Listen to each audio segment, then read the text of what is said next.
Hai guys, selamat datang ke YouTube channel Mawi TV. Hari ini 10 hari bulan 8 2023. Apa yang aku tunggu telah dilancarkan, iaitu Mitsubishi SUV segmen B yang dipanggil Mitsubishi X-Force. Dan bukan Destinator seperti yang diramalkan.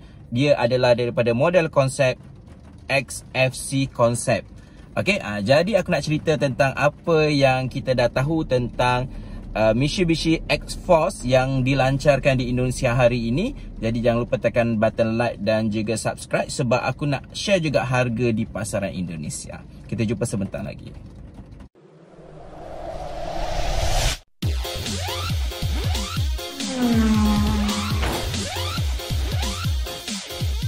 Okay guys, seperti yang aku cakap tadi, Mitsubishi X-Force telah dilancarkan di Indonesia dan ianya dibangunkan daripada platform Mitsubishi Xpander macam yang warna putih kat belakang ni.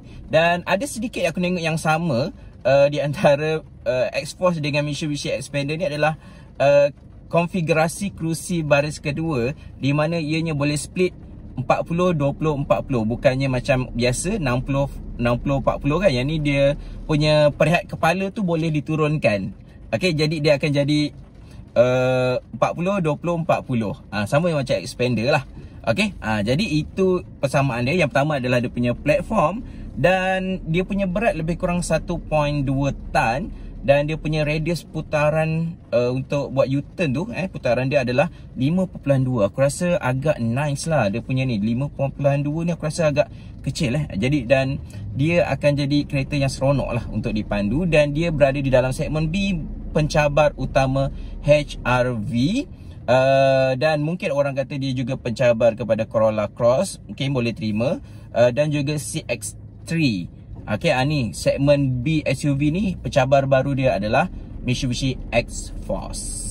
Dari segi saiz, Mitsubishi X-Force ni berita baiknya ianya lebih besar daripada HR-V, dan dia bersaing dengan saiz Corolla Cross. Jadi aku rasa itu nilai tambah yang paling korang suka, aku rasa.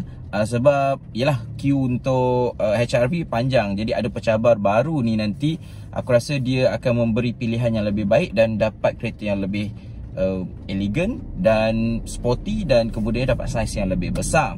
Dari segi rekaan luar tadi aku dah sebut, dia punya rekaan adalah rekaan yang sangat sporty, dan ianya hampir aku rasa 90% menyalin daripada model konsep. Jadi dia sangat futuristic dan radical bentuk dia. Dan aku sebenarnya nampak Mitsubishi sekarang pandai dah buat design kereta. Sebenarnya dari dulu pun dia punya design luar dia memang pandai, tapi part dalam nanti aku ceritalah. Dan lampu T tu nampak sangat ikonik, masih lagi mengekalkan dynamic shield di bahagian depan. Dan lampu bentuk T ni dibawa daripada depan ke belakang, dan LED sangat cantik, sangat mewah. Dan dia juga design kereta tu nampak seakan floating roof. Floating roof.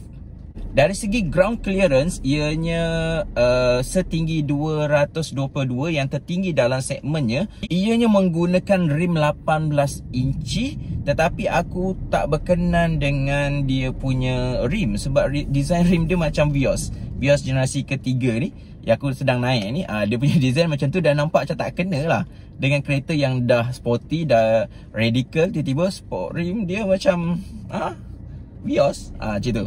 Kita pergi kepada bahagian yang ketiga, iaitu bahagian dalaman dia. Dalaman dia ni pada aku mahir buat dalaman kereta punya dashboard. Aku rasa agak kurang Dia dah cuba nak jadi radical, nak jadi sporty, tapi dia jadi sedikit serabut lah pada aku. Tapi korang akan dapat dashboard yang dah 2 tone. Kemudian dipanggilkan horizontal axis punya design, dan dikatakan sama dengan Triton baru. Kemudian cluster meter dia, dia pakai 8 inci fully digital, dan dia punya multimedia unit dia 12.3 inci. Aku rasa ini adalah design yang terkini lah. Menyambungkan keseluruhan daripada multimedia hingga ke cluster meter. Sistem multimedianya telah menyokong Android Auto dan juga Apple CarPlay. Sejak Xpander pun dah ada, aku rasa benda tu dah tak ada isu dah. Dan disupport oleh sound system 8 speaker dan berjenama Yamaha. Aku rasa yang ni bunyi dia mesti crispy gila lah. Seterusnya kita pergi ke bahagian keempat dari segi enjin. Okay, enjin ni agak sedikit kelemahan dia adalah dianya menggunakan enjin Mavic 1.5 liter NA yang menghamburkan kuasa 105 PS dan juga 141 Nm of torque, dan ianya adalah enjin yang sama digunakan oleh Mitsubishi Xpander kat belakang tu. Jadi dengan bodi yang lebih besar dan kemudiannya enjin 1.5, tapi aku rasa ianya memadai sebab Xpander tu dengan enjin yang jauh lebih besar 3 baris dengan enjin 1.5, ianya boleh dibawa, dipacu dan ngam-ngam lah. Dia tak terlalu under power lah. Jadi aku rasa dengan 1.5 ni digunakan oleh X-Force 1.2 tan ni, aku rasa dia tak ada masalah untuk bergerak dan tak ada masalah lag ataupun under power. Tetapi untuk ianya lebih sukan, aku rasa tidak terlalu sukan lah. Okay, aku sebenarnya agak tak suka Xpander ni sebab minyak dia sedikit kuat lah pada aku. Okay, berbanding dengan Vios ini. Tetapi dengan penggunaan CVT pada X-Force ni, aku rasa ianya akan bantu penjimatan minyak yang lebih baik untuk Mitsubishi X-Force ni berbanding dengan Mitsubishi Xpander yang berada di pasaran Malaysia lah, sebab di Indonesia mereka dah gunakan CVT. Yang kelima, dari segi teknologi, dah menggunakan electric parking brake. Aku rasa ini sangat bernilai berbanding dengan Corolla Cross yang menggunakan brake kaki, handbrake, brake kaki. Yang ni dah gunakan electric parking brake dan ada auto hold, dan dia juga ada power tailgate dan korang boleh bebas tangan. Maksudnya boleh guna kaki lah untuk buka boot belakang tu. Okey, dan kemudiannya ianya dah dilengkapkan dengan beberapa advanced safety ataupun active safety, ataupun kita boleh sebut ADAS, sebab Mitsubishi tak declare apa nama dia punya sistem advance ni kan. Jadi dah ada ACC, dah ada auto high beam, dah ada RCTA dan hampirlah dengan TSS yang ada pada Vios ni. Jadi aku rasa boleh dikatakan sistem ADAS tu telah dibawa masuk kepada model X-Force ni. Jadi aku rasa ia nilai tambah untuk ia bersaing dengan kereta-kereta SUV segmen B yang berada di pasaran kita.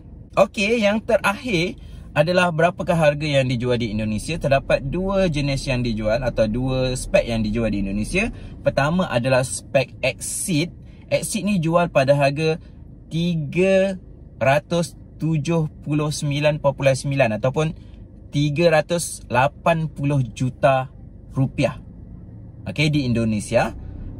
Manakala untuk varian Ultimate dijual pada harga 413 juta rupiah. Jadi berapa nilai dalam ringgit Malaysia?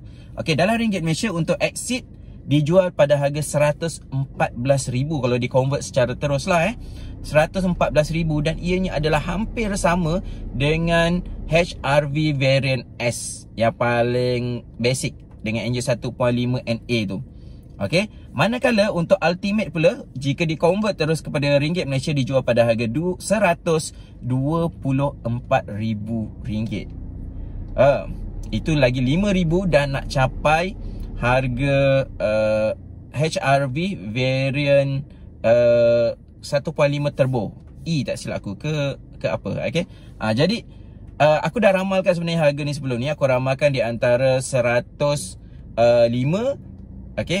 sehingga ke 120, tapi nampaknya di Indonesia pun dah depan lagi. Dan korang kena ingat, ianya aku jangka nanti di Malaysia akan dibuat secara CKD lah. Okey, jadi ini ada harga Indonesia dan aku rasa mungkin tak jauh beza. Dan aku masih yakin yang harga yang aku sebut tu dalam video sebelum ini adalah hampir tepat, aku rasa. Okey, jadi itu je aku nak share kali ni tentang Mitsubishi X-Force, dan aku tak sabar. Aku harap itulah future kereta aku. Okey, jadi kita tunggu dia masuk Malaysia, dan aku harap tolonglah janganlah tunggu 5 tahun lagi ke baru nak masuk. Aku rasa perbuatan-perbuatan yang sangat tak bijak dalam strategi perniagaan, sebab kereta ni aku yakin boleh buat duit. Okey, jadi kita jumpa lagi dalam video seterusnya dalam YouTube channel Mahawi TV. Assalamualaikum, bye.